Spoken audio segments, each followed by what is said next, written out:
Nahmadu wa nusalli ala rasulihil karim amma ba'd.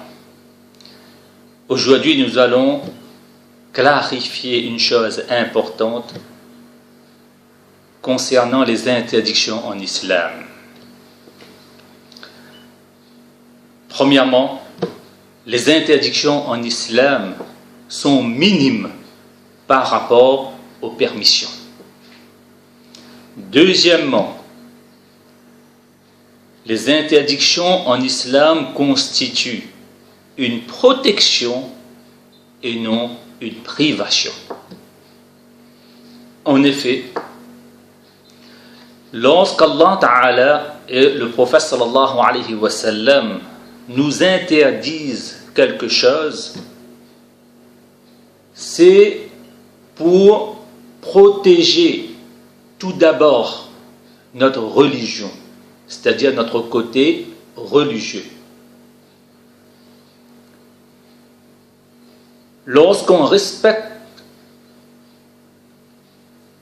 les interdictions divines et prophétiques, on protège le lien qui existe entre nous et notre Créateur Allah subhanahu wa ta'ala. Mais par contre, lorsqu'on viole ces interdictions, alors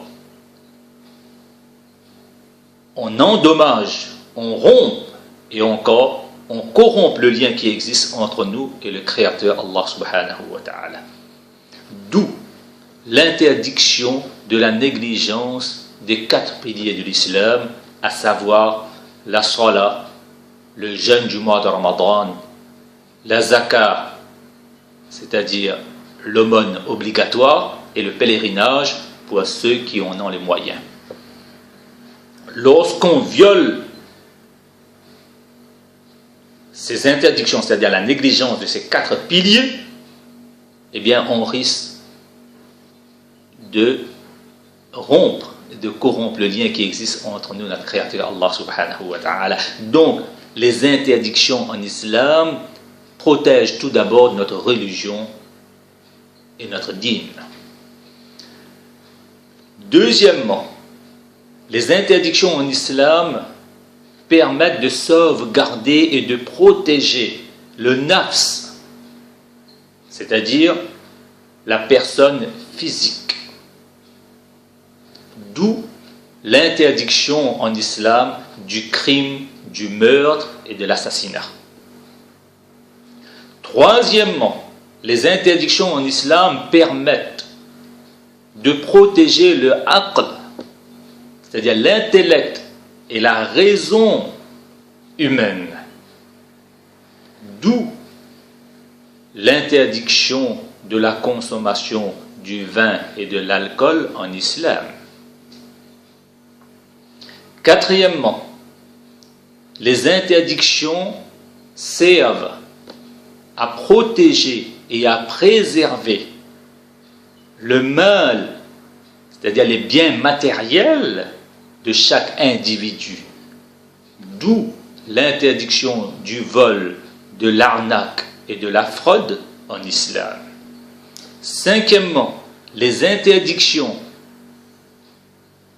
servent à protéger la filiation ou la famille, d'où l'interdiction de la fornication, de l'adultère en islam.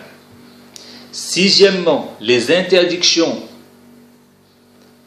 permettent de protéger et de préserver le ird, c'est-à-dire la dignité humaine, d'où l'interdiction de la calomnie, de la médisance, de l'espionnage, du fait de dévoiler et de débruiter les défauts de notre prochain.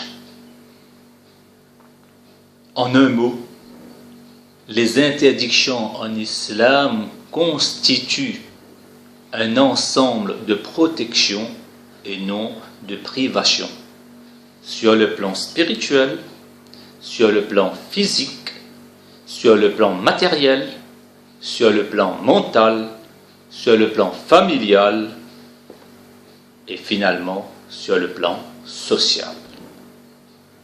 Donc nous avons le droit de dire haut et fort qu'Allah Ta'ala et que le prophète sallallahu alayhi wa sallam, en nous interdisant telle ou telle chose, ne veulent que notre bonheur et notre bien-être dans tous les domaines de la vie ici-bas.